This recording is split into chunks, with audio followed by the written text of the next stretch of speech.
Hello, everyone, and welcome to the Two Real Cinema Club. My name is Andres Lorente. And I am James Rosica. And every episode on the Two Real Cinema Club, we watch two movies. We watch a new movie and an old movie, and then we try and figure out, well, are these films the same or are they different? I like that. And usually we realize they're different. Yeah. But also a bit the same. Yeah, that's the beauty of it. And today we're doing a couple of films from Wes Anderson, the newly released Asteroid City, and we are comparing that to his 1990-something, 98, 97? 98, no, what did I even wrote it down. I think it's 98. Good. I think one of his chefs-d'oeuvre, his masterworks, 1998's Rushmore, featuring Jason Schwartzman and Bill Murray, and of course Asteroid City. Jason Schwartzman's in that as well. And happily, I feel like we're back on safe ground because Asteroid City does contain an appearance by Tom Hanks. Who did you say? Boy, Tom Hanks, sponsor of the Two Real Cinema Club, almost. There you go. Yeah.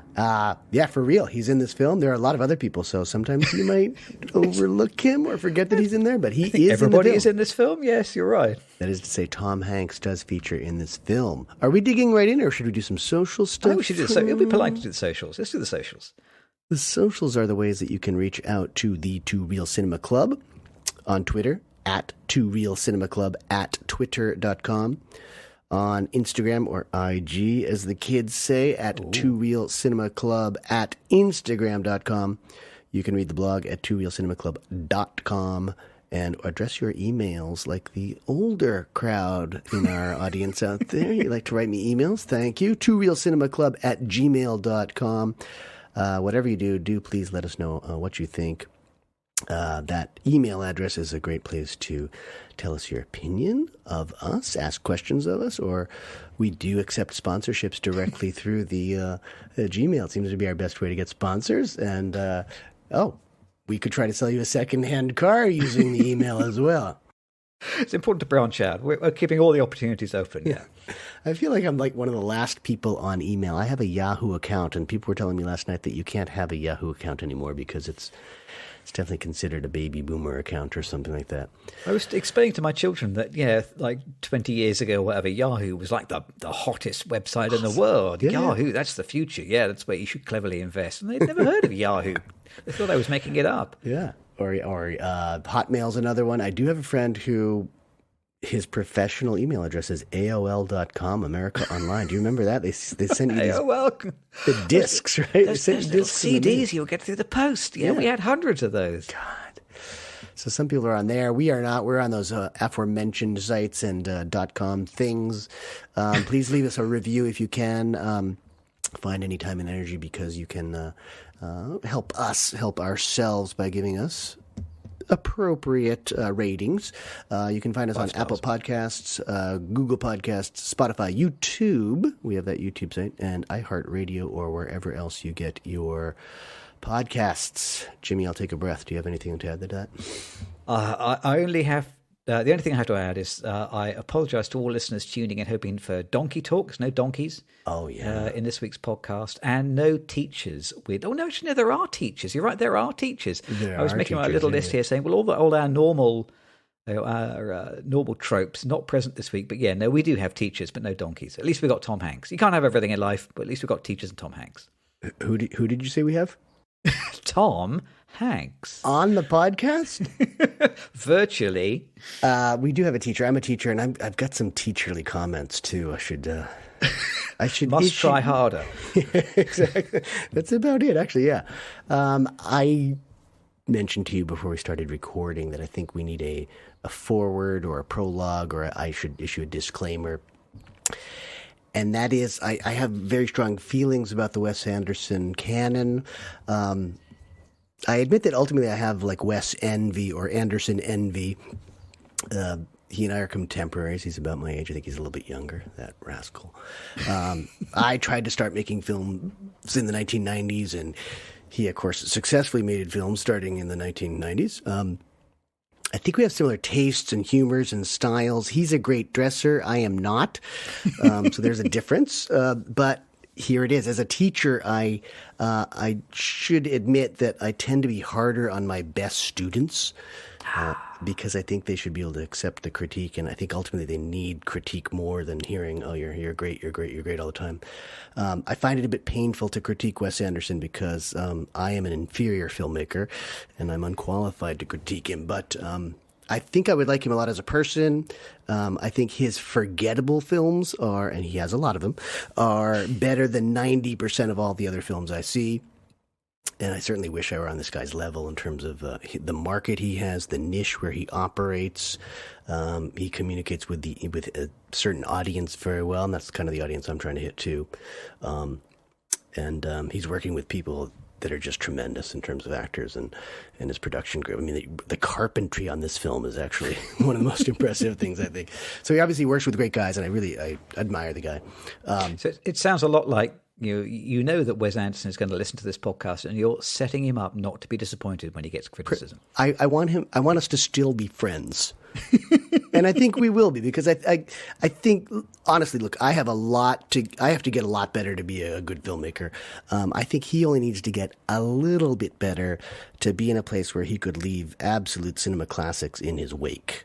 And I think, I want that for him. But I also selfishly, I want it for myself too, because I'm a fan of his films. I'm a fan of films in general and cinema, and I think he should be leaving some really masterful works. And I don't think he's done that in a while, and I don't think he's on course to do it right now. But this is my opinion entirely. It sounds a lot like you want him to be better, but sadly, I think we may conclude during the podcast that he used to be. Yeah. These are two great films. I think we chose these well, and I think we're gonna have some fun. I think I'm going to have a lot to say. I suspect, and I've been complaining about myself being long-winded recently, and now I'm sort of excusing myself in advance. I'm about to be long-winded, but I think we need him to be better because he's one of our best filmmakers, and I think we don't have anyone else who's got that, like, a signature style and a signature voice the way he does. So I love Wes Anderson. If you're hearing me, I'm absolutely honest about that. Those are sincere feelings. So I'm a little bit sorry if I feel if it sounds like I'm a little bit hard or ungenerous when we're critiquing his films. Do you have anything to say? I say, Wes, pick yourself up, get back behind the camera. Don't be upset by what we say. Believe in yourself. We do. So the first movie is Asteroid City. Yeah. Can't move for posters of it in London, actually. I feel like I've seen it all over. It's another film that's on the side of the buses. Do you want to tell us about it? I would be happy to. Yeah, absolutely. Did you say, I'm sorry, you cut out for a moment. Did you say you have seen posters all over London, or? I have seen posters all over London. Absolutely. Yeah. So plenty of spend on. Well, it used to be prints and ads, and it's not prints anymore, isn't it? So it's just ads. Ads, yeah. Just media buys. I think that's what they call it, media buys. Yeah. All right. Yeah, it is called Asteroid City. You've got that much correct. It's this year, 2023, although the film does not take place in 2023. Guess who directed it? Wes Anderson. That's why we're talking about it. Written with Roman Coppola, who I think does he get a story by credit or something like that? Yeah. He's worked with Wes Anderson before, hasn't he? Yes. Yeah. And who isn't in it? That might be the easier question to answer, but I'll give you a list of who is. Anderson regulars, Scarlett Johansson, I think she's a regular now. Jason Schwartzman from, some of the earliest films anyway. Yeah. Tilda Swinton, Edward Norton. So you recognize those guys as part of his troupe. But this time we see Steve Carell, who I don't know has been in a film of his before. Liv Schreiber, Hope Davis, Matt Dillon, Maya Hawke, and Tom Hanks. I don't think we've said his name on the pod in a while, but that's Tom Hanks. Sorry, who was that? It's Tom Hanks. I think we should make a habit of dropping his name because his people tell me that this is one of his favorite podcasts. I don't know why. It's certainly one of the podcasts that mentions his name loudly and carefully many times. Yes. Well, so do you want to tell us the story? Yeah, I'm going to tell you. I've really, really tried to make this short. So here we go.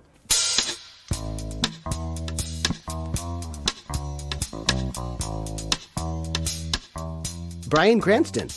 He just shows up in the beginning. He's playing this Rod Serling Twilight Zone sort of character where he's opening the film. He explains it's a play, and it is indeed full of sets. Great carpentry, I've already mentioned that. But it's not. This is not a play. This is definitely a film. And Cranston's sort of theater explanation and exposition bits are in black and white to differentiate it from the play that's actually a film, which is in color.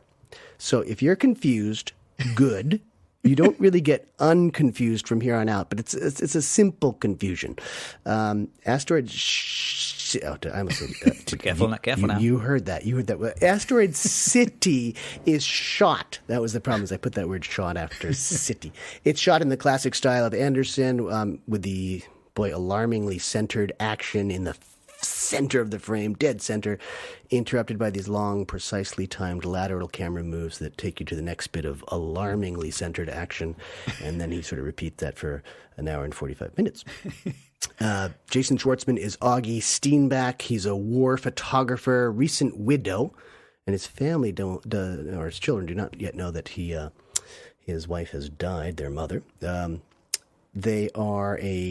There's an eldest son whose name is Woodrow and 3 younger daughters, and their car breaks down and they get stranded in a place where they were destined to be anyway, and that place is Asteroid City, the titular Asteroid City, named so because a meteor crashed and left a great impression there, probably in Arizona or the American West anyway. The impression that meteor leaves is a bit greater than the impression that this film leaves on its viewers, I'm afraid. Woodrow is one of 5 genius inventor children gathering during sort of an asteroid celebration festival. They are showcasing their inventions, which include things like jetpacks and ray guns and futuristic things. And title cards really help you get through this film because Wes Anderson tells you exactly what act you're in and what scenes you're witnessing every few moments. And I think, I might be confusing it with Rushmore, there might be a little curtain action in there too, but it might be a good time to ring a spoiler bell or close the spoiler curtain or something like that. What do you think?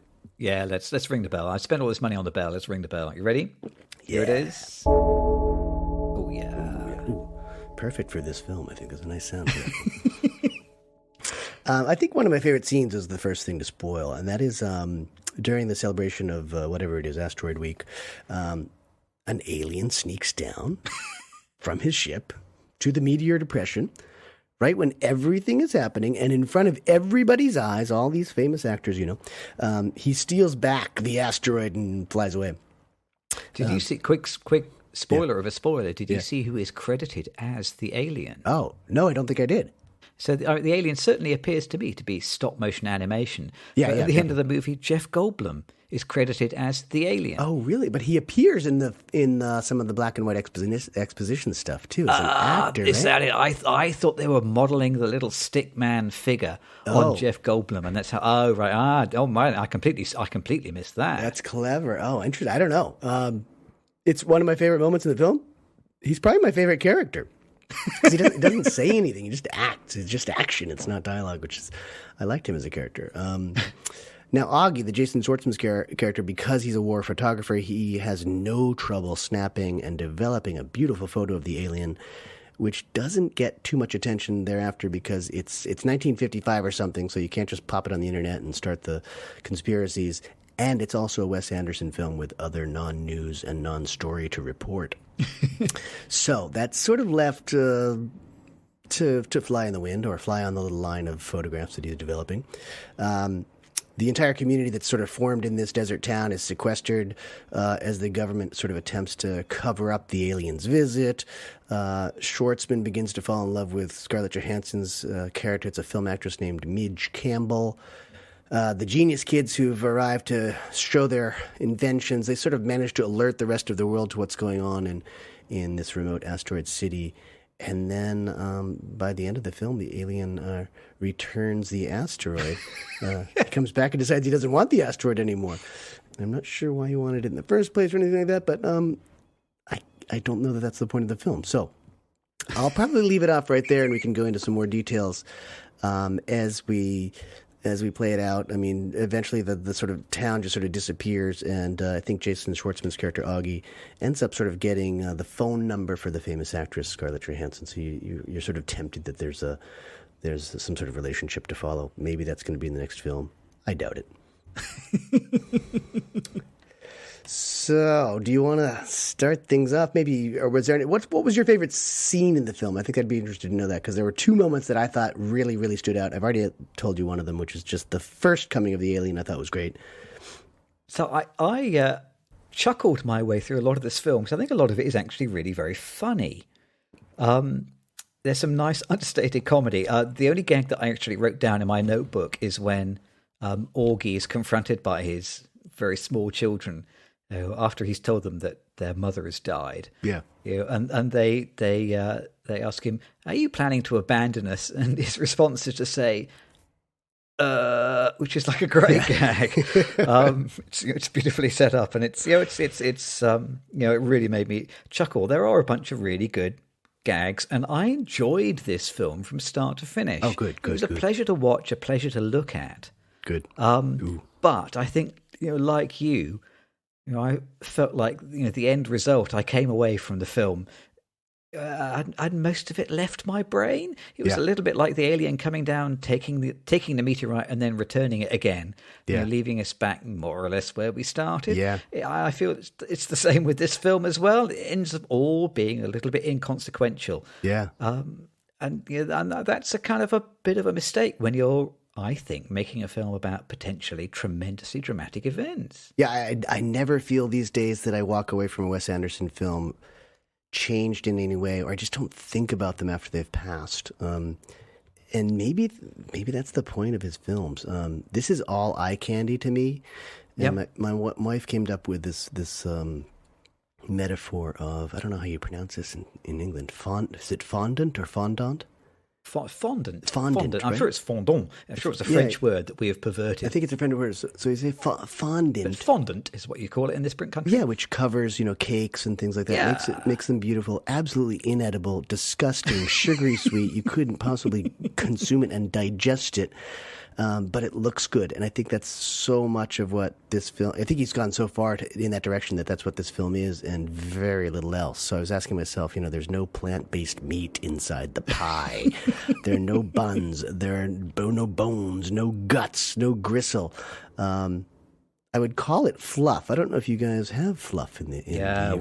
we have fluff. Okay, we're world leaders in fluff in UK culture. Yeah, absolutely, we do fluff. What does fluff mean to you? Is it a marshmallow spread, or is it a? It's like kind of something. It's something so light and airy that it contains no substance whatsoever. It's like you're paying for air, isn't it? Fluff. Yeah. Okay. So fluff is actually very delicious. If you put it with peanut butter, it's a product made not far from here in Lynn, Massachusetts.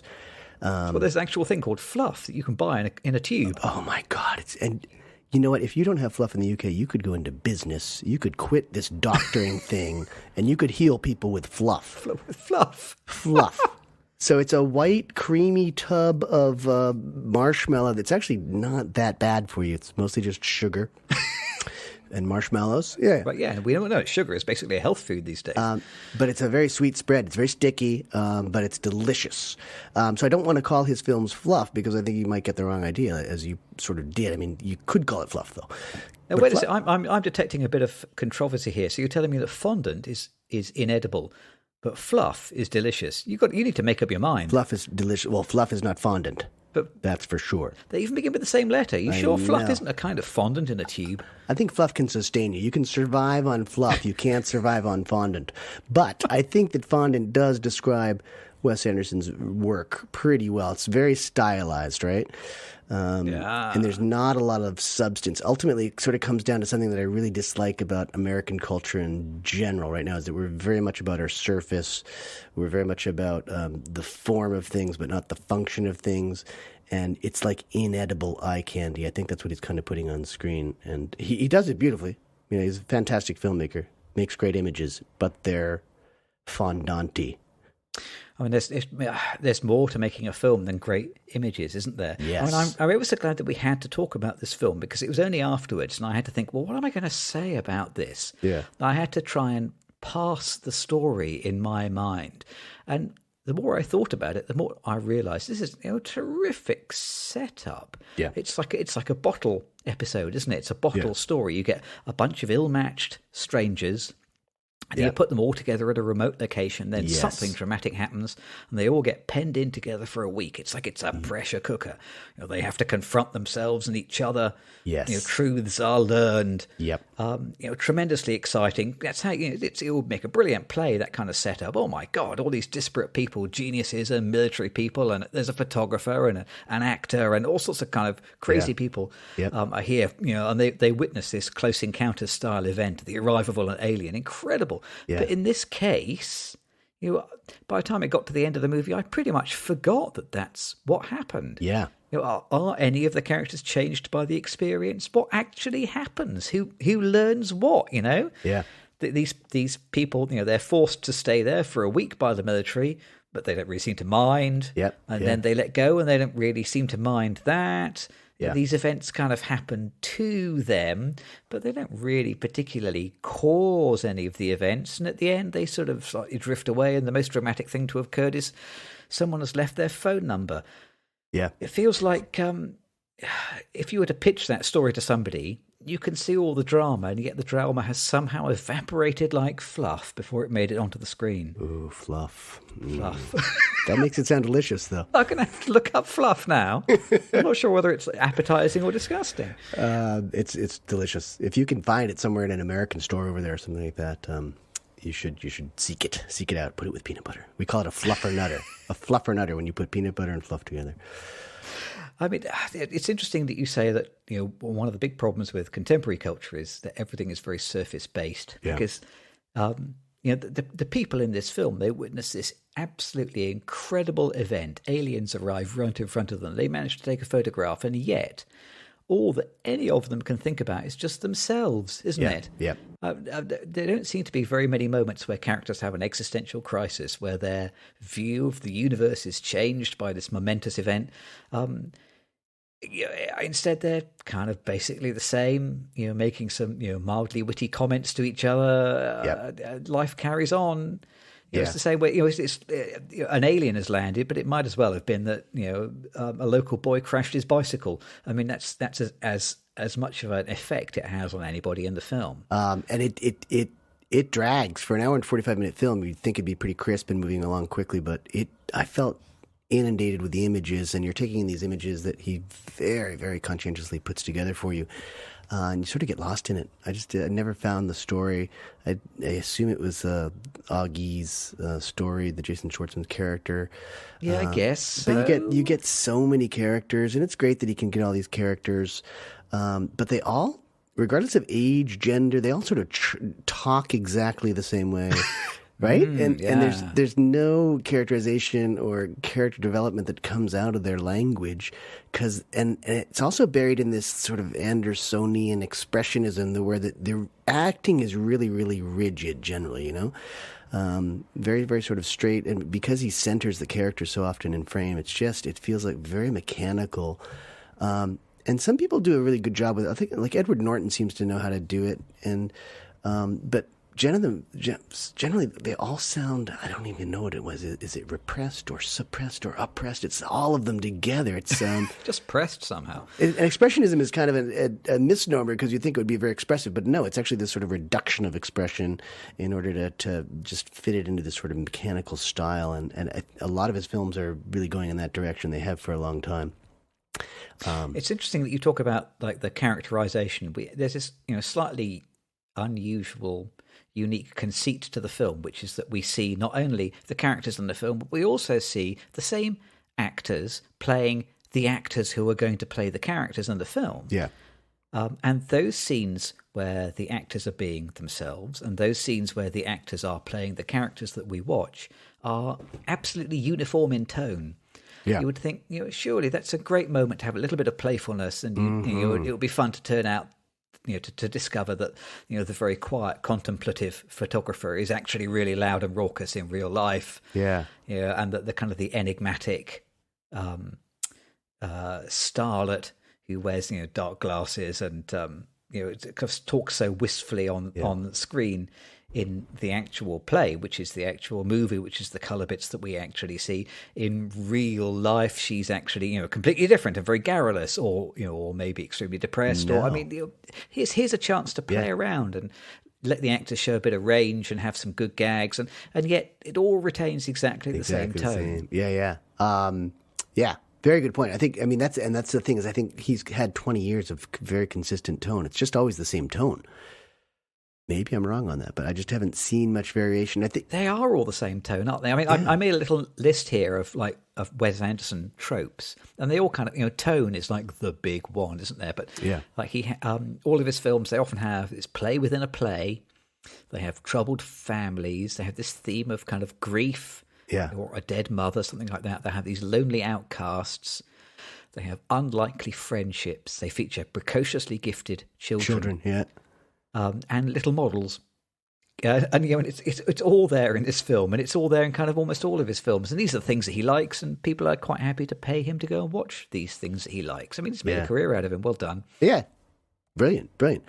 Can we talk a little bit about the theater versus cinema thing? I really didn't feel like the theater thing was necessary at all. It's sort of this layer of exposition to a story that's really not used a whole lot. He's got all this set up in the theater world, the black and white world, and very little of that translates with any meaning or depth to the color world. You're getting exposition on characters who they should be exposing themselves in the present tense part of the film, and they're not at all. Everything's very superficial. You'll hear that probably a lot from me. And I just didn't understand why he spent, 15, 20 minutes of that film in the black and white world of how the play was created, and then going back and seeing the actors prepare for it. And then we get this one brief passage of, I guess it's Andersonian profundity, where all the actors start saying, "You can't wake up if you don't fall asleep. You can't wake up if you don't fall asleep." And I felt like it was a bit tongue-in-cheek, but I'm not sure. I think that was like the deepest message of the film. And it was that, 20 minutes set up to get us to that kind of point of, you can't wake up if you don't fall asleep. I just did not understand why the theater scene really even had to be in there whatsoever. I found those theatre scenes very entertaining. I think they're ravishing to look at. The black and white photography is great.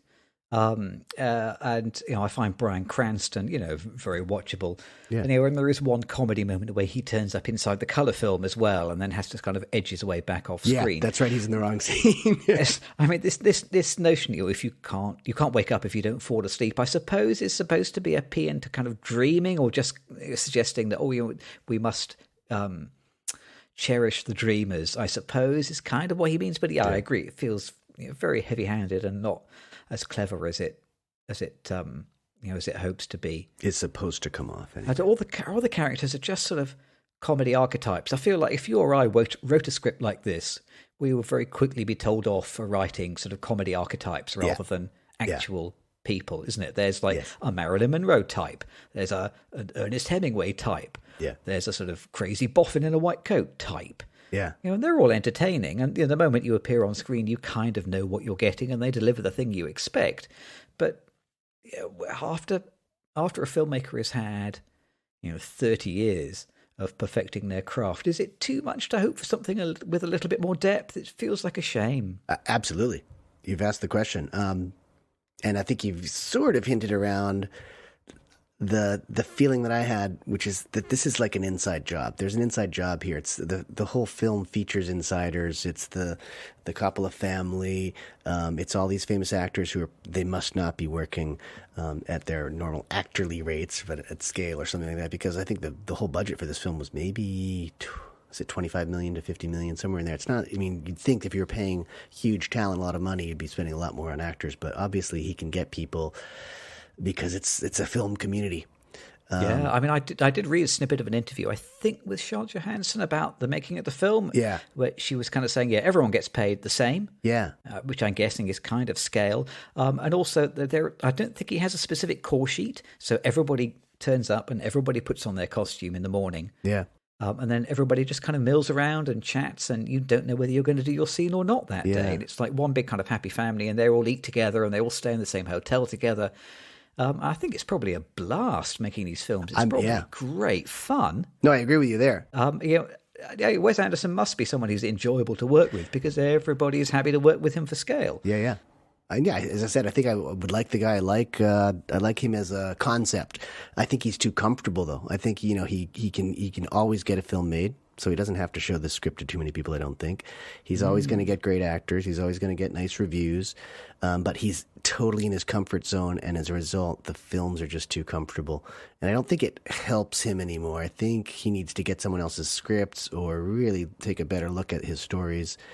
And here's where I'll confess something. I think all of my self-loathing and existential disappointment is exactly what he's lacking. I think he needs some suffering and he needs to be uncomfortable. And I think as a result, he would probably make better films. I think he's just got this huge safety blanket and landing cushion that just means he doesn't really have to work it very hard, I don't think. He needs pain. That's what he needs. He needs pain. Yeah. And you're the man to give it to him. I was so pleased with this, though. I wrote this little comment in my notebook here, and I feel fairly smug about this. I wrote, "This film is like its namesake, an asteroid and not a whole planet. It is small and lightweight and lacking in gravity." Is what I put. Oh my God! Brilliant. I was pleased with that. That was not bad for late at night when I scribbled that. Yeah, that's funny. That's great. I'm going to introduce. We've got a new. You've just kind of alluded to it a moment ago. We have a new feature on the pod. Oh, I didn't even know. Which is the Coppola count. Oh, so from here on in, we're going to give every film that we see a score for the number of members of Francis Ford Coppola's family who are associated with the film. Oh. 1, 2, 3, 4, 5. Just when I thought I was out, 6, 7. they pulled me back in. And I'm pleased to say that because of Jason Schwartzman, who is nephew of Francis Ford Coppola, and Roman Coppola, who co-wrote the script, who is the son of Francis Ford Coppola, Asteroid City scores a Coppola count of 2. 2 points. Who scored the music on this? Was that? I don't know. I don't know if Carmine Coppola's still doing music or not. Or I don't even know if he's still alive. We should look that up. Maybe it scores more. It does have a Tom Hanks score of 1. Oh my God! Because it features him as one character. That's a pretty high score right there. That's. Oh my God. Not bad. I feel like we have already sort of answered this question, but I'm going to ask you anyway. Mm-hmm. Do you feel that Asteroid City deserves a visit from the Cliché Squad? Yes, please. Cliché Squad. I think they've sent a number of squad cars round. I mean, there is a whole question of whether maybe the entire film is a kind of a Wes Anderson cliche from start to finish. Yeah, I think it's this dangerous cycle of it's the Anderson cliche. I think he's sort of becoming a cliche of himself. And that's why, again, I don't want to be too harsh on him because he's a great filmmaker, better than I'll ever be. But I think that he needs to get a little uncomfortable. So he's sort of just fallen into these same sorts of things time and time again. I haven't seen many of the animated things, I guess, as much, but it seems like just throughout he's got these cliches of himself. And a lot of it's just, I think when you practice the same camera styles and the same looks of films, this one looks a little bit different because there's a lot of color that's sort of bled out of it because it's in the the Arizona desert or whatnot. So he captures that really well. I mean, there's this appropriate bleak warmness about the whole film. But he's got this one, the incompetent military personnel who just bumble and make things worse than things already are. Yeah. That's a common cliche, not probably just in his canon, but elsewhere. The broken down car to get stuck somewhere and then be trapped in that story world, which it's ironic here. Maybe it's clever here because that's where they were going to get anyway, but Jason Schwartzman's car, Augie's car breaks down with the whole family in it, and they have to deal with Matt Dillon, who's kind of this wild car mechanic, the only one in town. Definitely, I think the biggest cliche for me, which this is a classic Anderson cliche perhaps, is the genius children who can't possibly function properly with anyone other than their own kind. It's like, they can only really relate to other genius children. Unfortunately, there are a lot of genius children wherever he puts his camera. So those are some cliches.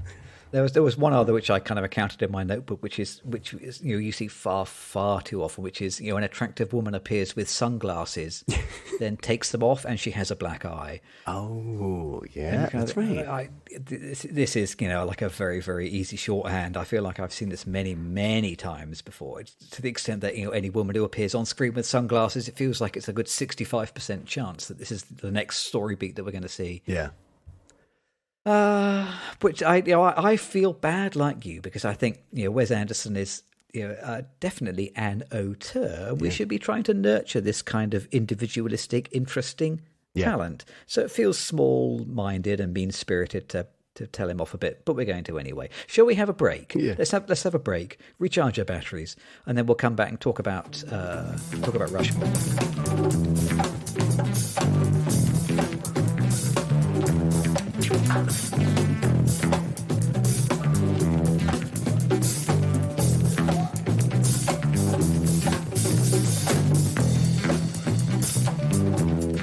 Jimmy, the ad that this new sponsor sent in is proof that dropping hints that the algorithms can pick up really does work. Right. Listeners will probably remember that I mentioned toupees in the last episode when we reviewed 3 Days of the Condor, which was right. Yes, which a lot of great toupees in that movie. Exactly, it could have been called 3 Days of the Toupees, but Toupees here's what of the Condor. This coincidentally arrived in the Too Real email inbox. Here we go. Toupee or not toupee? That is the question. Unlike Shakespeare, we balds at Tip Top Toupee will give you the answers. Yes to toupee and no to not toupee, which is like saying yes again to toupee. You see, at Tip Top Toupee, we don't see baldness as a problem. We see it as an opportunity to make a lot of money. I added that part because I thought it would be funny. That's just really between the lines there. Yes, That's good. exactly. That's good. That's subtext. We'll come back to it. We're not boxed into conventional thinking about hair and hairstyles. Don't be limited by colors, lengths, styles, or textures. You can have it all when you can't have hair. Change your look whenever you feel like it and feel your look whenever you want to. We have template and customized designs from the flat, straight, wet look to the unlock the locks to the free-for-all we call fro-for-all. Use our helpful iStyle program at tiptoptoupee.con. This is where I thought this might be a fake thing because it's .con, like C-O-N, which is why I was suspicious. Yeah, not .com, huh? Anyway, if you can use the helpful iStyle program to create your bald avatar, then virtually you can try on all of our styles. Right now, we can send directly to you 5 toupees for the price of 4. You can mix and match, or you can try our 6-pack mystery toupee collection. That's been curated for the hair today, hair tomorrow crowd. All our toupees are created with the finest, most advanced synthetic and or organic hair replacement system technologies. The question is toupee or not toupee? Yes, then no, which is really yes, is the answer. For stylings, pricings, and informationings, whatever, go to Tip Top Toupee, not to P. Those of you unfamiliar with French, the French language, you might think it's to pee or not to pee. That's just not the question. It's That's a different question. Yeah, it is a different question. I'm not going to answer that one here, I don't think. Okay. It's tiptoptoupee.con, C-O-N. And here's their slogan. At Tip Top Toupee, you pay, but not too much for a tip-top toupee. At last we found our level, I think. Yeah, the bald crowd. I'm putting an order in for a 6-pack right now.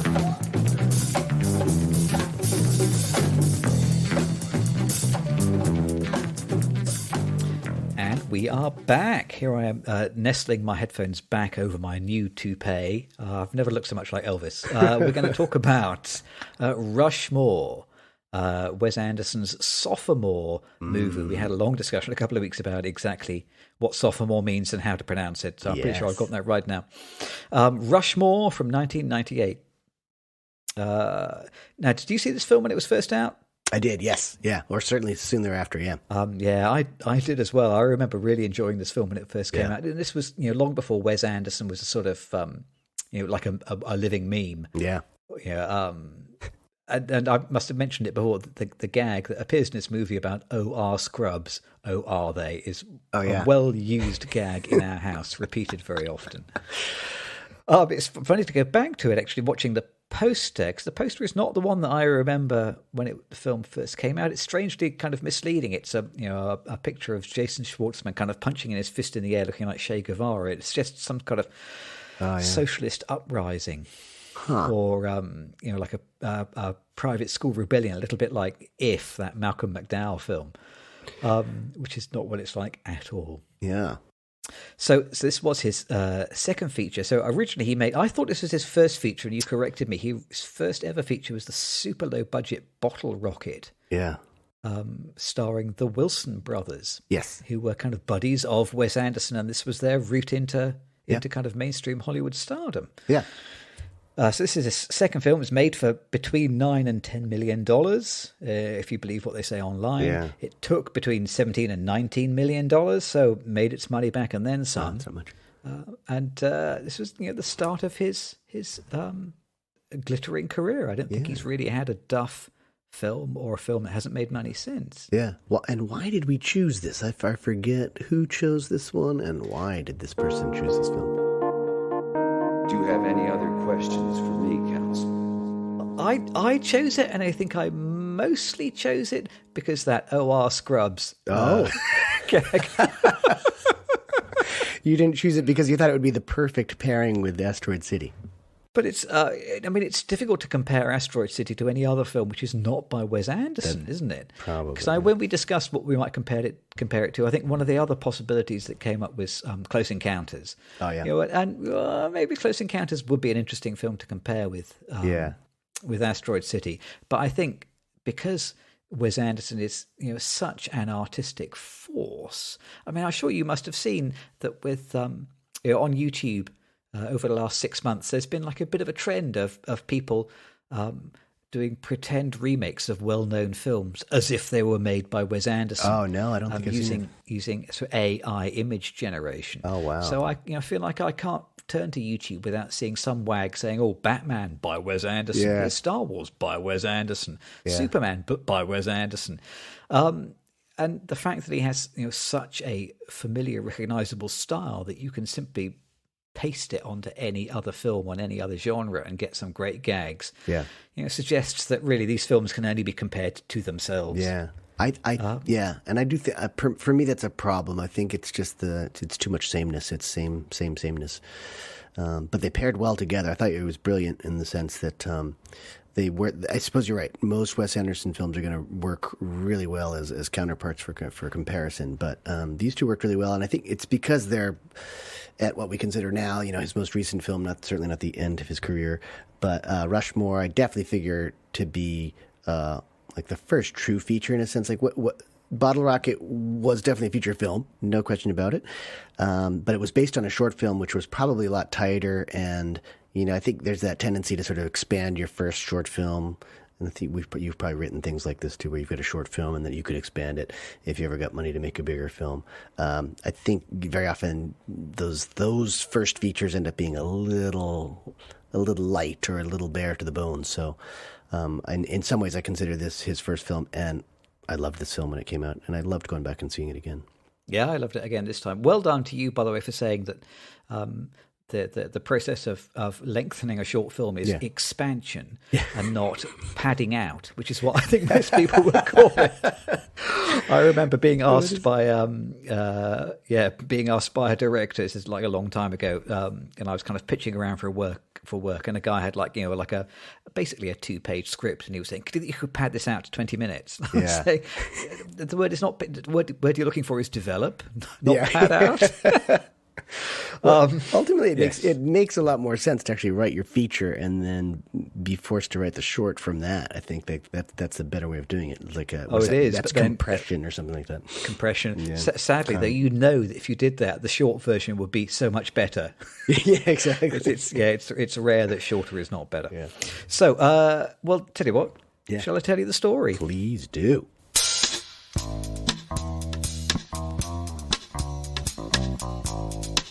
So the film is set in 1990s Texas, and 15-year-old Max Fisher, played by Jason Schwartzman, attends the exclusive private boys' school Rushmore Academy, where he is either the head or the founder of 100 different societies, and where he is failing dismally in his schoolwork. And he's unpopular, too, his only real friend being Herman, Bill Murray, the middle-aged businessman father of two of his classmates. But when a defaced library book leads Max to the classroom of young teacher Rosemary, his life turns upside down, he falls in love, and he is determined to win her heart, although he has no idea how. After a series of crazy schemes, including the expensive commissioning of a school aquarium at Herman's expense, Max is thrown out of the school, but that doesn't stop him. In fact, the only thing that does make him pause is when he discovers that Herman has fallen in love with Rosemary too.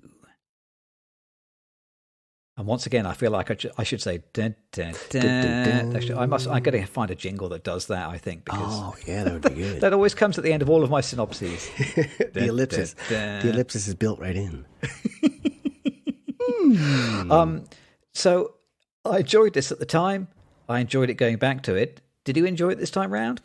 I really did. And I wish there were a lot more Wes Anderson films like this, because I thought this was really good. And it's tremendously well made, isn't it? I think it's tight. Oh my God. It's very funny. It's clever. It's underplayed. Yeah. Rather than some of his more recent work, I think it's just full of delight. Yeah. These are like really well drawn characters with great jokes. Yep. And it is beautifully filmed, and you can see some of the tropes that will become common cropping up later. So you do see like these theatrical curtains. Yep. At the beginnings of scenes, and this kind of symmetrical framing that he likes, and the notion of a play within a play. They're all kind of in this film, but it's also kind of straight enough. Yep. That it fits. It fits the program of an enjoyable 90s indie comedy. Yeah. It's not purely a Wes Anderson capital W capital A movie. Yep. The story doesn't get subsumed by the style, and I think that's the big difference between these two films. You can see those things before they became tropes, before they became the Anderson stylings and cliches. It was just inventive at that point. And then I think going back to that comfort thing, by falling back on that again and again, I think it just makes it harder for him to tell the stories. This story is really well told. And you don't have nearly as many actors and famous actors to get lost in. You can't just get a big name actor on a film and then give them nothing or give them a small part, right? So here you've got Brian Cox, Bill Murray, Olivia Williams, not a superstar at that time, and Jason Schwartzman, also not like a big actor at the time. And as a result, Max can carry the story because he's not competing with Tilda Swinton in her always bizarre turn in a film, or someone like Edward Norton, who is just going to eat up a scene, even if it's supposed to be a lesser role or a smaller role, whatnot. He's still going to chew it up, and he's going to make you look like a lesser actor. So you're not competing with other actors. It's Jason Schwartzman just embodying that character. And that character is really well, I think, characterized and sketched out.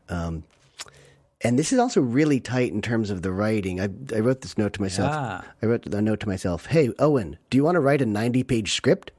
Because it feels really much, I think in part, maybe Owen Wilson made the difference, because he also co-writes, I think, the next two. I think he co-writes Steve Zissou, and no, Tenenbaums is probably Noah Baumbach, but Owen Wilson was in on Bottle Rocket, and then this one, and then I think Steve Zissou. And I think he's probably a difference maker here, just a strong voice and a strong comedian. And And if you look at the mapping out on this, there's a lot of business going on because we get curtains. It's true. We also get months, right? September, October, November, December, January. So it breaks down into this pretty tight act structure where it's very clear where the first act ends, and then you've got a 2A, you've got a strong midpoint, you've got a 2B, there's a 3A, and then at 80 minutes when January comes in, you feel like there's this little tag of 10 minutes to wrap everything together. It's almost like an epilogue, and he's always doing the curtain thing again. So both of these films have this slavish dedication to theater, even though they're films that I didn't quite, appreciate. Just not necessary, but from the writing perspective, it really looks like they sat down with one of those writing books and just did, okay, we're going to do a 90-page script, and this is going to happen on page 30, and this will happen on page 60. Yeah, absolutely. But you know what? That works. That works, doesn't it? It does work. So that was one thing that really struck me is I think maybe having that writer as the co-writer, Owen Wilson, may have really made this a strong project. Shall we ring the spoiler bell? Because then we can talk about some of these kind of beats Please that do. happen later in the film. Because there's a lot I would like to kind of go back over. Okay, I'm gonna ring it now. Please. Right, they're off. So, I mean, any film lives and dies on its central character, and Max, I agree, absolutely, just a beautifully written character. Yeah. He's funny, but he's not Woody Allen. He's not utterly hilarious, but he's kind of funny and droll. He's clever, but he's not super smart and ludicrously smart. Mm-hmm. And it's the writing is just really pithy, I think. There's lots of great short lines. Yep. None of the scenes go on too long. What this film really reminded me of is the way that when you're making a low-budget film, back then in 1998, it would have been shot on film. Yeah. And shooting on film was very expensive. Oh, yeah. So, you make the film quite short because, you save a lot of money that way, and you don't do too many takes because you save a lot of money that way. And so you keep everything kind of quite compact and quite pithy, and it just gives it a little bit more energy. But it's not just Max as well. I mean, like all the minor characters, I think, they're just full of delight is what I wrote in my notebook. And this is kind of one of the important lessons I learned when we were in film school, was that if your character is important enough to have a name, they should get their own subplot, no matter how small it is. And kind of everyone in the film does, get their own tiny little subplot. Yeah.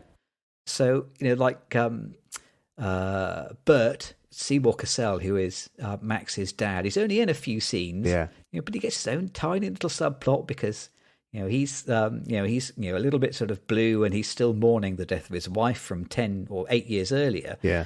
And yet by the end of the film, he's having a dance with one of the teachers from Max's new school. Mm-hmm. It's like this little tiny little subplot he gets where he goes through a little transformation. And this is true for like all of the minor characters. Yeah. One of the characters I really liked is Margaret Yang. Oh, yeah. Yep, definitely. Who's like, this kind of quite bright, sparky girl who, is obviously kind of the right girl for Max, even though Max doesn't realize it. She gets this tiny little kind of subplot where she sort of presents herself, and then she gets to his house to bring him a little plant, and still he sort of rejects her until it becomes obvious by the end of the movie. Actually, no, these two do kind of work together very well. It's just very sweet, kind of compressed, simple little bit of plot. Yeah, very enjoyable. Yeah, good to point that out. And I think each of those little subplots actually work in service of the bigger story and of Max's story. I think that's what, because you don't see them alone on screen very much. It's more that in relation to their interactions with Max, they get a little subplot. And the Dirk character, his Chapel mate, also has a subplot like that too. So you're right. I think they can all have little. It's sort of like that rule of three. If they get three little moments where you can see a little growth. I mean, with the father, you definitely see the backstory, you get exposition, and then with Margaret, I think you get a little bit of his development as a character and his maturity coming to fruition, that he realizes, okay, maybe I shouldn't be going after the first grade teacher. I should be going with someone who's age appropriate, similar interests and all that. So I think you see reflections of the protagonist's arc and the protagonist's story in those quick little subplots. But that is a good theory that if they have a name, they should get a little bit of story. We need to have a rhyme, though. If they have a name, they get some fame? No. Oh. If they're named, they're... If they have a name, they should be in the game. Yeah, there you go. A 3-point game. If they have a name, they get a 3-point game. Yeah, they should have some little story that, but doesn't take you too far outside of the main story. This film has a very nice spine, which is Max's story, basically. And a lot of his actions characterize him. It's not all that really sort of monotone dialogue that's come through again and again on later films where everyone sounds the same. That's not yet in his style at this point in 1998. I think Max has great lines, but he also has a lot of, like when he sticks the chewing gum to the wall when he's coming out of the elevator, that's just a moment. Or when he paints himself up with fake blood to try and impress, I think he always calls her Miss Cross, doesn't he? He's doing stuff. This is to an absurd degree, as you said. He has 100 clubs, and there's a long montage about all the clubs that he does and all of his interests. But he's doing stuff. He's a really active protagonist, which I can't say when you've got someone staring at the camera and just speaking in a monotone. You don't really get this feeling of these characters are doing much. They're delivering. Yeah. So I think this is earlier in his career. He's not yet locked into that style, and it's a better film as a result. It's interesting that we had to ask ourselves, well, yeah, whose story is Asteroid City? But there's no question about it with Rushmore. We know whose story it is. Yeah. We exactly see what the beats are and what it's all centered around. And it's another thing I sort of bang on about, but I'm going to talk about it again, which is character introductions, which I think are really important. And again, this is all about the writing. I think when you write good character introductions, you're letting your audience relax, and you're giving them enough information that they don't have to guess for the first half hour of the film, who is this guy, what's going on. The character introductions in this film are great. Like the first time we see Max, he's kind of in his own dream. He's drinking espresso at the back of the maths class. Yep. Or math class, sorry, I should say. Okay. And he's reading the newspaper, isn't he? And then kind of he solves the puzzle, but then he comes bumping back to reality, and that tiny little scene just tells you, an enormous amount about kind of what his character is and what he's like. You learn a great deal from that. It's brilliant, and that's kind of what drives the story. In the same way, like Bill Murray's character, he's introduced by giving a speech about how you should sort of beat up the privileged kids at school, and then next time we see him, he's like in his own birthday party, but he's sort of watching it from a distance, jumping into the water and holding his breath. Yeah. They're kind of, they're just great little, fairly understated but nicely observed character introductions that tell you, they get you halfway down the road with these characters in one or two scenes. Yeah. And you know who they are, and so you can get interested in what they do and invested in what happens to them. Yeah, I'm glad you mentioned that because I think that makes this film stand out, especially in contrast today to Asteroid City. There's more depth of characterization in this film. By 10 minutes into this film, we pretty well know Max. I think we like him. We like Bill Murray as like a big kid, almost a bigger version of Max. So we can follow them at least as a character story. Again, there's not like a ton of action or like these external forces pushing on the characters from the outside.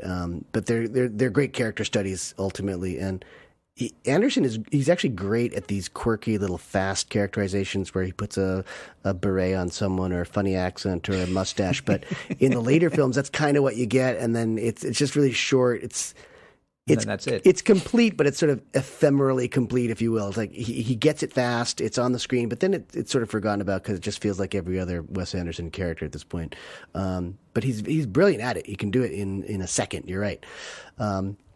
And he's got this troupe of actors now too, which, I mean, when you get great actors doing those characters in little bits, I think they can do that in their sleep, sort of as Jason Schwartzman was sleeping to the Max introduction in a sense. But I think in this film, it's much deeper and they're great. And he's just focusing on fewer characters makes the job a lot easier. Yep. I mean, I really connect with the characters in this film because I know who they are pretty soon on, and I don't have to get worried about, some eccentric that he's brought in from France or Yugoslavia to muff the story up a bit. So I think that simplicity really pays off for him in this film. I was trying to figure out what the film is about with Rushmore. I mean, it's a good question, actually. We should talk about what Asteroid City is about. I think it's a little bit less clear. I think Rushmore is largely about ambition, I think. I mean, it's because there's kind of so much about the events of the film are to do with kind of excessive ambition. Yeah. But I'm not sure whether the film actually kind of rather likes this excessive ambition. Max does these ludicrously over-ambitious school plays. Yeah, the plays. But you know what? They succeed. Yeah. And they're fine. I mean, I watched this film with the whole family. All of us sat down and watched it. And the scene in the school play towards the end of the movie where one of the kids has a flamethrower in this kind of Vietnam scenario, and everybody laughed out loud at that. I mean, it's so absurdly overambitious for a school play. It's just brilliant. It's hilarious. Heaven or Hell, right? I think that's the second play. Is that what it's called? Right. It's funny, though, because the two plays are basically copies. One's Serpico, right? It's even called Serpico. Yeah, and yes. Then Heaven or Hell seems like it's basically an apocalypse now. It's Platoon or whatever. One of those 80s war films. Those are funny moments. And again, I think that he does this again in the Tannenbaums, doesn't he? One of the characters is a playwright, and they're very precocious, right? I mean, there's all this. Again, we saw the youth geniuses in the first film here today. Young people just doing extraordinary things, which is lovely. I think there aren't a whole lot of kids like that, or if they might be entirely mythical. I'm not sure, but it's optimistic at the very least. I think that this film, there's so much attention drawn to the Jacques Cousteau film, so the Jacques Cousteau quote in the book. I don't know if we mentioned that by name, that he picks up this book about, I guess, underwater exploration. And someone has handwritten in. You said, what did you say? It was defaced or something like that, or marked up a book. Yeah, but I mean, if it is defaced, it's very, very politely defaced, isn't it? It's beautifully handwritten in one of the empty columns. Yeah, but the quote there really focuses on this thing of, to live an extraordinary life, one must share it with the world. So I think he's already drawn so much attention to this. I think this is what he's trying to do, is that Max is he is sort of an extraordinary person. He's failing out of school, yes, but he's active with all these people. He makes great connections with people.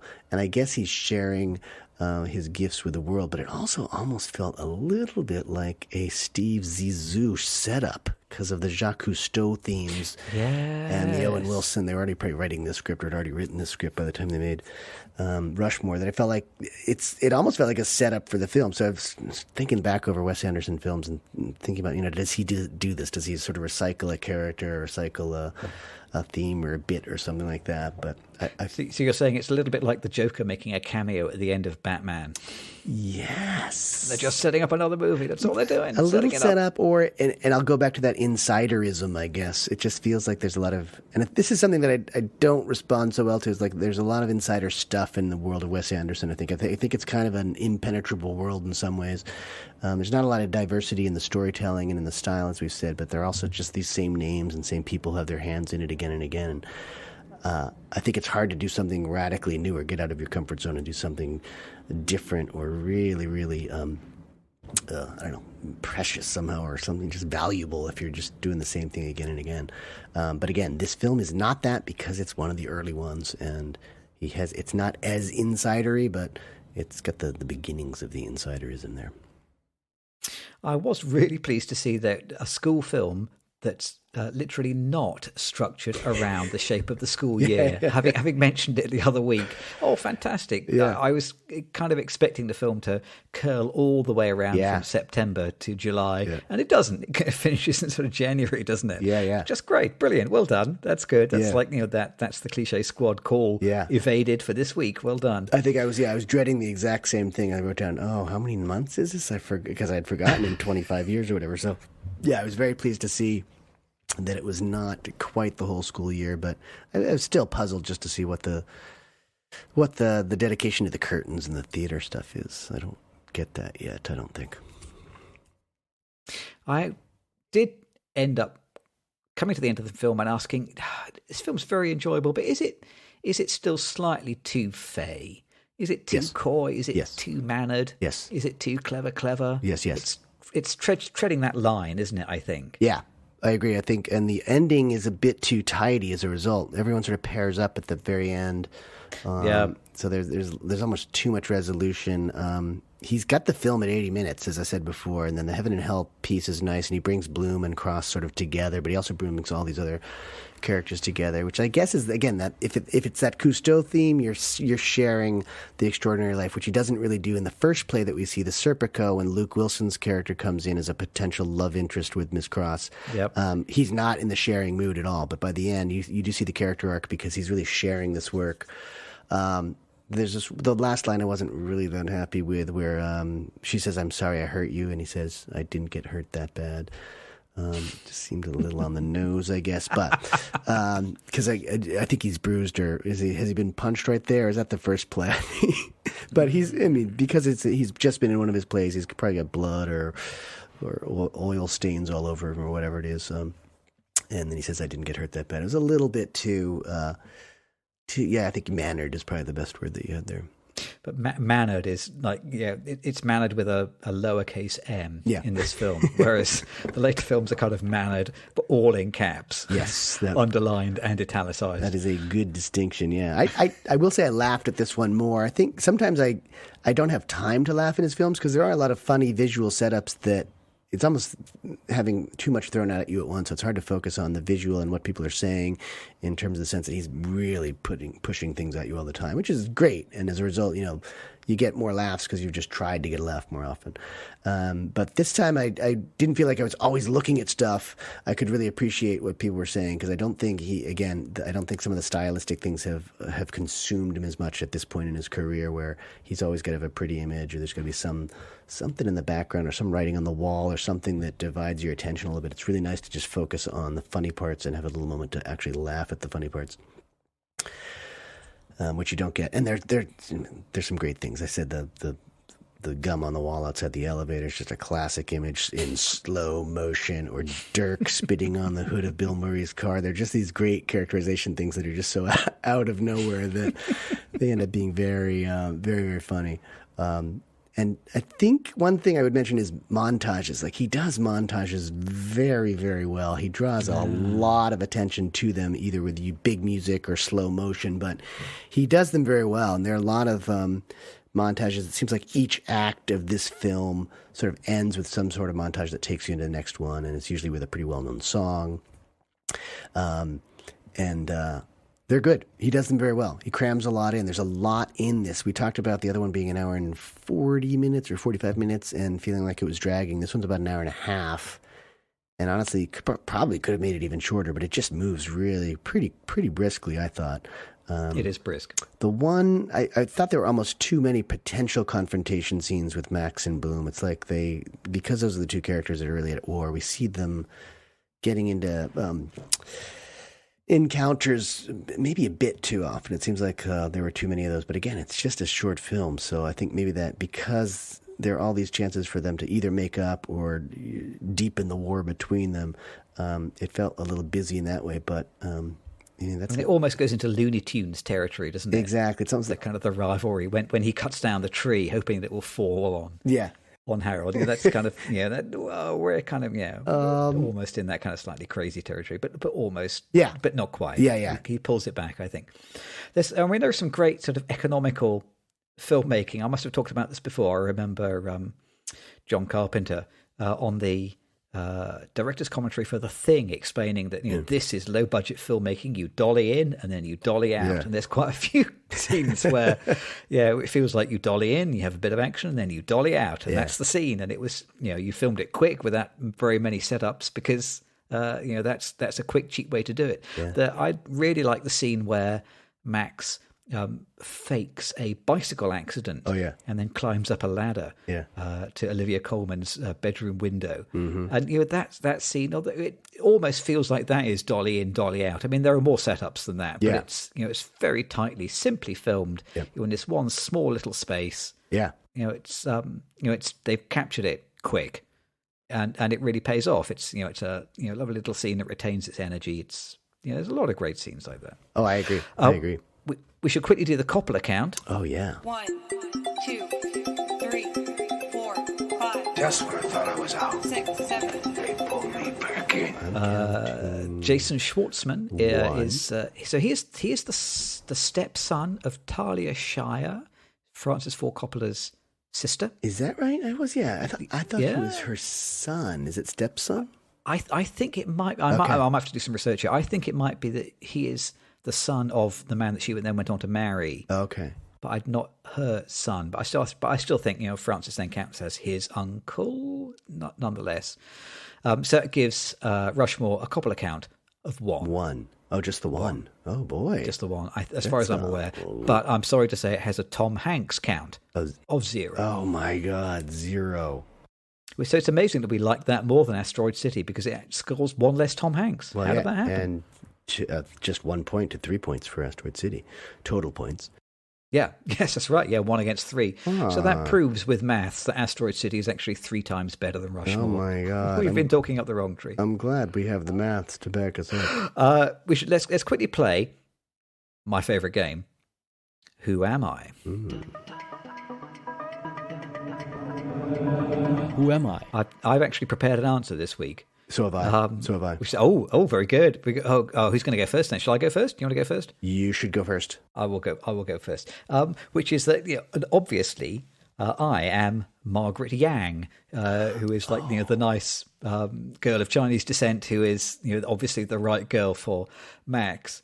Because not only is she, I feel like I would like to identify with Margaret Yang because not only she's pretty bright and clever and she can fly a model plane with the best of them, but also the actor who plays Margaret Yang, Sarah Tanaka, is now a practicing physician. Really? Yep, she is. That's right. So she just doesn't act anymore. She's a doctor. So good for her. Oh my God. And I want to be like that.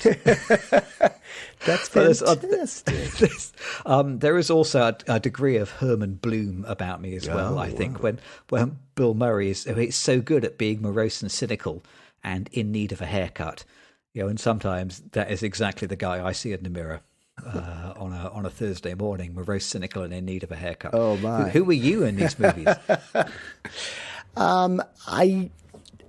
It sort of depends on which film. I was really relating more to Asteroid City, and I think I'm a lowly production assistant on that film.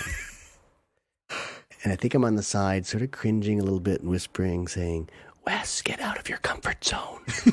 Please don't do this. Please make somebody else's script. I think that's who I am. I think I'm the naysayer on the sides. Rushmore I loved, though. I thought it was a fantastic film. I'm just trying to think if there was any one character I would relate to. And I still found it maybe a bit too tidy and too... I think they're sort of intentionally unrealistic characters. So I think for me, I had a hard time really relating straight up. I'd love to think of myself as a Max Fisher, but yeah, I can see Max Fisher in you. Absolutely. I don't think that's really possible. So I'll abstain on Rushmore and the lowly production assistant on the side for Asteroid City. So it's interesting to have different takes on the two different films. Shall we try and bring them together then? Should we do our synthesis? Yeah.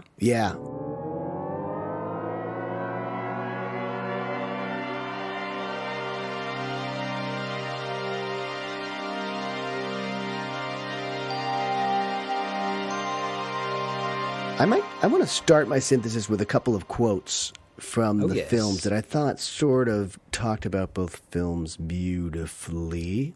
So let's start with the cliched Scottish tough guy in Rushmore. He delivers this perfect line to Max, and I think both of these sort of, for me anyway, I'm interpreting these as being sort of really appropriate for Wes Anderson too. He says to Max at one point, he's complaining about these plays that Max writes, and we find out later that he's never been in a play, one of Max's plays, and he ends up being in Heaven or Hell at the end. But he just says to him simply, "Big show, no results."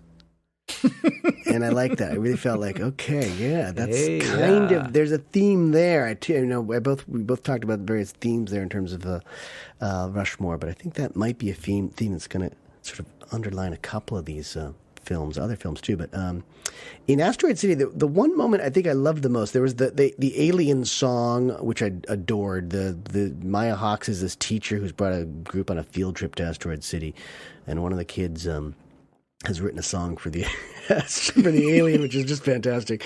And they're sort of a jug band that's also hanging out there for whatever reason. Everyone gets stuck in Asteroid City. That was a wonderful moment. But I think the thing that was most poignant to me, it really stood out in the film, was one of the child geniuses is always asking people to dare him to do something dangerous or dare him to do something stupid, climb a tree or jump from a certain height or whatever it is.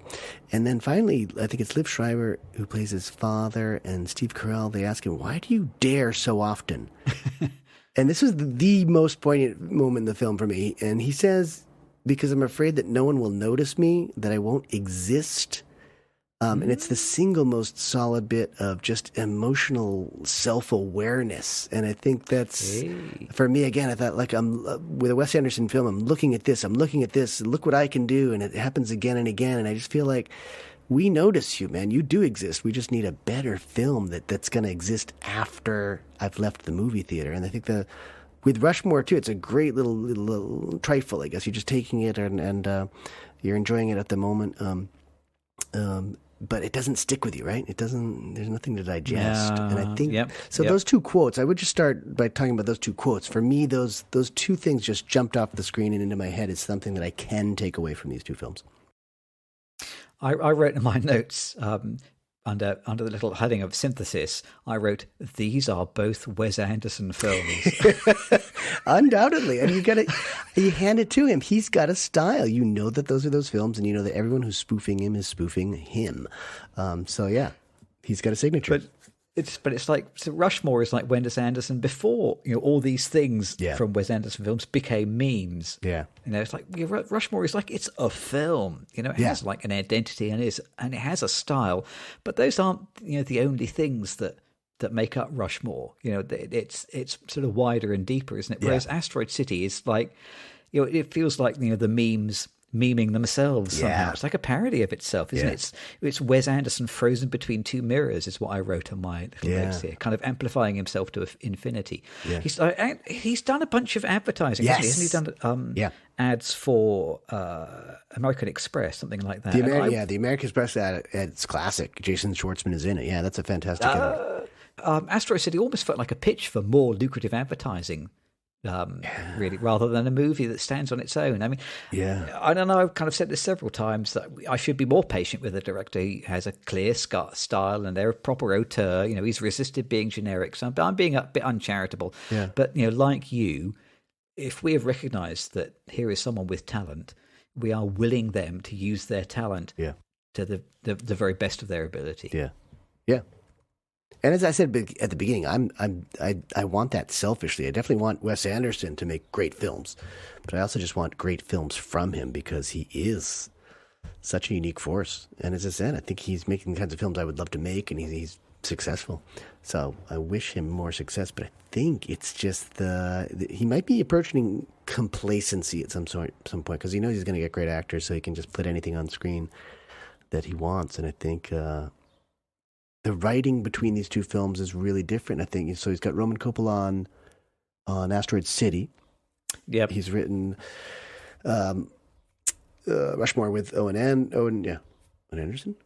Owen Wilson. Owen Wilson. I just made him an Anderson too. That's why it's called The Magnificent Andersons. So he's got Owen Wilson writing his first three features with him, and I think that probably makes a big difference. I don't know Roman Coppola at all. He's done Mozart. He's also done quite a bit of advertising in short films too, I think. But also Mozart in the City is a series that I think he developed with Jason Schwartzman for maybe it's Amazon Prime or something. For Amazon, like that. Something like that. Okay. Which I've never seen, so I should probably go back and look at that. But we can go in and see what titles he's written with Coppola and which ones he's written with Anderson or with Wilson. Anderson's everywhere. But I think the writing probably has something to do with it. I mean, different writers are obviously going to bring some different things. But, again, the consistent element is these are Anderson films. So he should sort of provide the final tone, the final voice. And I think as we said before, his tone is very, very consistent through the films. There was kind of one other point I wanted to make, which I think is sort of like about what I perceive as the difference between films of the 1990s and films of today. Because we've talked before about how like cinema of the 90s had this kind of like fin de siècle ennui somehow. It was getting to the end of the millennium and everyone was either bored or tired or uncertain. And kind of Rushmore, it is a kind of film about first world problems, isn't it? It's it's getting thrown out of one pretty good school and then going to another school that turns out to be perfectly good as well. Yeah. It's a film about spending millions on an aquarium and then still getting rejected. But then, Bill Murray's picked up by his best friend, given a haircut, and he goes back and gets the girl of his dreams. It's all, the bad things that happen are not super, super bad. Yeah. Whereas, Asteroid City, film of the 2020s, does kind of acknowledge Armageddon. You know, there's a nuclear mushroom cloud on the horizon in the film. Yeah. And there is kind of more dread in this film, whether it's dread of, of nukes or, some other world-ending event, aliens or climate change or a pandemic or whatever. There's a kind of almost an element of cosmic horror to the film. Yeah.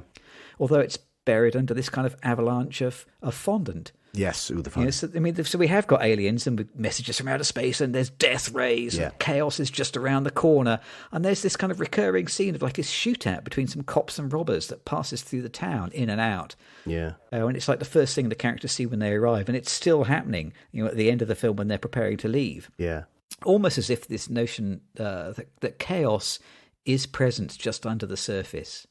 I think Asteroid City, it is a sadder, more nostalgic, more apprehensive film than Rushmore. Rushmore feels like a film where the characters have a future, whereas Asteroid City, I'm not so sure. It's like Asteroid City is looking back, isn't it? The future is very uncertain for these characters. And I wonder whether that is what reflects the difference between how people saw the world in the 90s and how we see it now. Yeah, I don't think there's not much menace in Asteroid City. Ultimately, you're right. It's that menace of the era, right? You do see some nuclear testing in the background, and there's military, there's guns and things like that. But no one's really ever under serious threat as much as they should be. There's also an alien out there hunting them or something like they're following them. So you'd think there'd be more menace. I think a lot of these characters just don't have enough going against them, really. I think there are not a lot of real obstacles, and I think this comes down to I think there's this, again, I'll use that word, my new word, insiderism, and there's a lot of privilege here. So I think it's there aren't a lot of down on their luck characters, really. When Wes Anderson makes a film about an unhoused meth addict who has to rise up against her dealer and city government, then I think we're going to have a story, because there's some real problems there. But that is a great pitch. That I want to see. Thank you.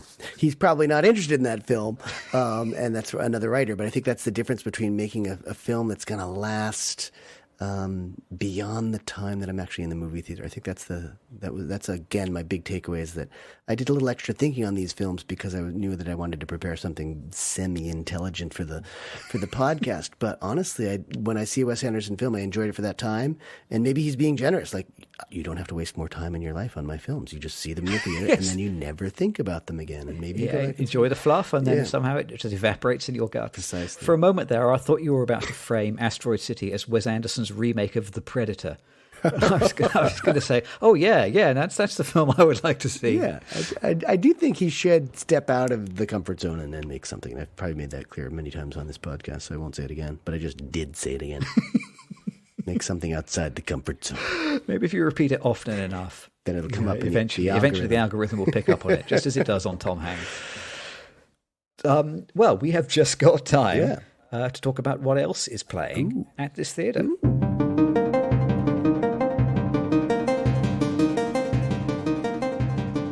I could start. Go on, you start. I always force my way to the front of the queue. I'm going to let you start this time. What else have you seen? I've only seen one thing, I would say, but it was a 5-episode, what do they call that, limited series, White House Plumbers, which is not on HBO, but it's on something called Max. White House Plumbers, that's different to the Super Mario Brothers film, is it? Yeah, very, very different. Okay. Can you see the Super Mario film on... No, my children went to see it and quite enjoyed it, but no. Okay, what's White House Plumbers? White House Plumbers is about the Watergate episode here in 1972 during the presidential election when Nixon tampered with the Democratic plans to take over the White House. So sort of fixing the election or disabling the Democrats enough to make his re-election more certain, and some CIA characters and some Cuban exiles get involved, and they invade the Watergate building where the Democratic headquarters are. It features Woody Harrelson as E. Howard Hunt, a former CIA guy, and then G. Gordon Liddy is played by, is it Justin Theroux? Oh, wow, okay. Yeah. Yep. I liked it. It was good just to see that, again, the 1970s caught really well on film. But the reason I'm glad that I can compare it to what we've seen here this week is tone comes up a lot. Like it's a slapstick version. I think they're trying to make fun of conservative zealots of that era. So they're really bumbling. And In truth, it was a really ridiculous operation, and of course they got arrested and busted, and the whole thing brought Nixon down.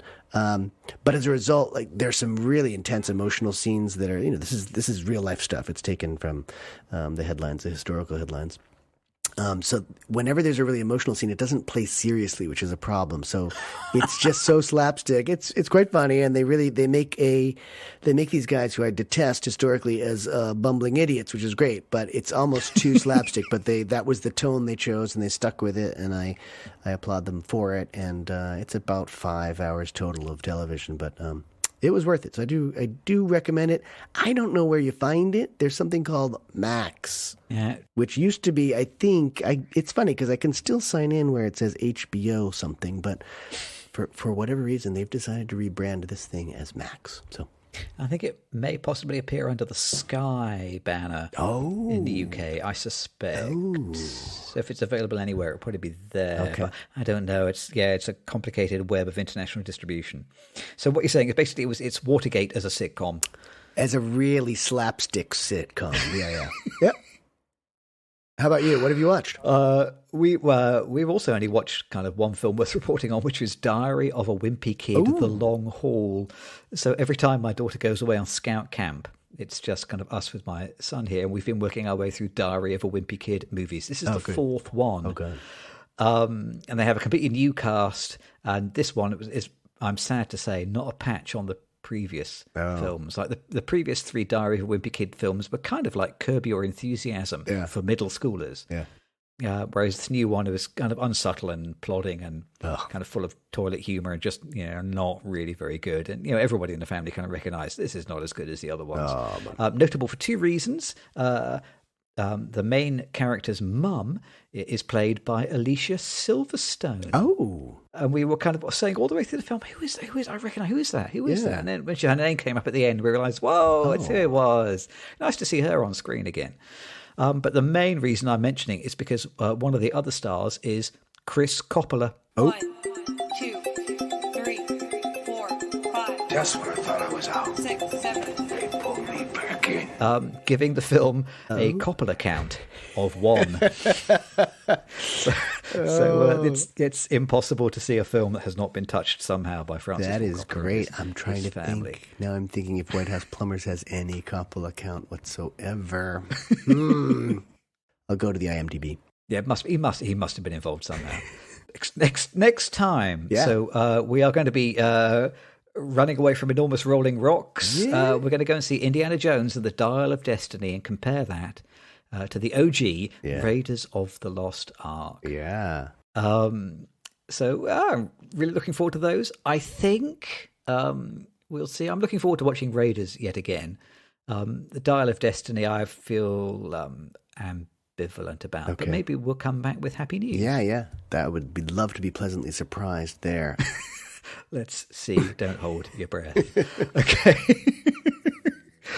Next week we'll be back at the popcorn counter talking about writing, which is this thing that we're supposed to be talking about every day of the week. But maybe we'll have a chit chat about that. And then 2 weeks' time, back with Indy.